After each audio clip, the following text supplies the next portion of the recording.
আসসালামু আলাইকুম দর্শক, প্রিয় ভাই ও বন্ধুরা, আপনাদের কাছে অকল একটা আবেদন নিয়ে আসছি আজকে আমি। এই যে বাঁশের জারটা দেখতেছেন, এই জারটা হলো আমার নিকটস্থ আত্মীয় এবং আমার নানির বাড়ির পৈতৃক সম্পত্তি। এই সম্পত্তি তারা কোনোদিনও দখল করে খেতে পারছে না, কারণ একটা সময় প্রতাপশালী লোকেরা এই জায়গাটা দখল করে নেয়। কিন্তু কাগজপত্র সব কিছুই আমার নানার নামে এবং আমার নানা মামু ঘরে দিয়ে গেছে। কিন্তু এলাকার কিছু গণ্যমান্য ব্যক্তি আছে এবং প্রতাপশালী আছে, তারা ওইখানে যেতে দেয় না তাদেরকে, এবং ওনাদের এই জায়গাটুকু গেলে তাদেরকে উপরে মামলা হামলা এবং দৌড়ানি হয়রানি করার শিকার হয় তারা। কিছুদিন আগে যে জায়গাটুক দেখতেছেন, এই যে বাঁশের জারটুক, এই বাঁশের জারের ভিতরে আমার মামাতো ভাই বাঁশ কাটতে গিয়েছিল।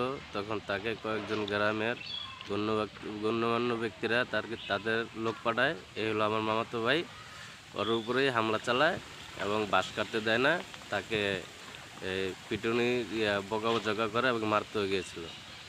কিন্তু এখন আপনাদের কাছে দাবি হইলো, এই যে এই জায়গাটা দেখতেছেন, এই বাঁশের এই জায়গাটুকু হইলো এই সম্পূর্ণ জায়গাটাই আমার নানার নামে, এবং এটা এক একটা বাঁশের গোছা এক একজনে দখল করে রাখায়, মানে নিজ এলাকার না, অন্য এলাকার থেকে এসে দখল করে রাখায় এবং তাদেরকে বহুত মামলা হয়রানি করে কাগজ এই এলাকা থেকে এই জায়গা থেকে দূরে দূরে রাখে, এবং অনেক চেষ্টা করেও এই জায়গা দখলে নিতে পারে নাই, এবং কি তারা এই জায়গা দখলে নিতে দেয় না।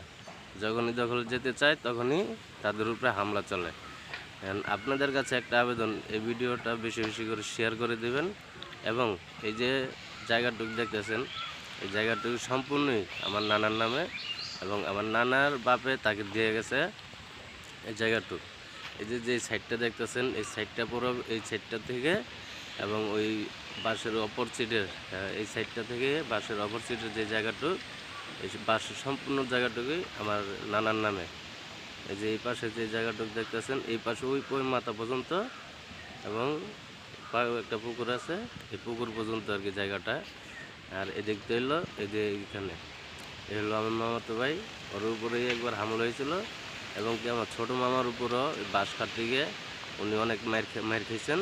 কিন্তু এলাকার কিছু গণ্যমান্য ব্যক্তি আছে, টাকা খাওয়াইয়া তাদের এই জায়গাটুক লোক দিয়া দল গড়ায় রাখছে, কিন্তু জায়গাটুকে যাইতে দেয় না। তো এই হলো আমার এই সম্পূর্ণ ভিডিও, এবং ভিডিওটি যদি আপনাদের কাছে হৃদয় বিদারক হয় তাহলে আপনারা অবশ্যই ভিডিওটি বেশি বেশি করে শেয়ার করে প্রধান উপদেষ্টা ডক্টর মোহাম্মদ ইউনূসের সাহেবের কাছে পৌঁছে দেওয়ার চেষ্টা করবেন, যাতে আমরা এই জায়গাটুক আমাদের নানার সম্পত্তিটুক ফেরত পাই। আমাদের কাগজপত্র সব ঠিক আছে, তারপরও আমরা যেতে পারি না। যেখানেই যাই সেখানেই খালি টাকা খায়, টাকা দিতে দিতে এই পর্যন্ত আছে। ধন্যবাদ। আসসালামু আলাইকুম, ভালো থাকবেন সবাইকে।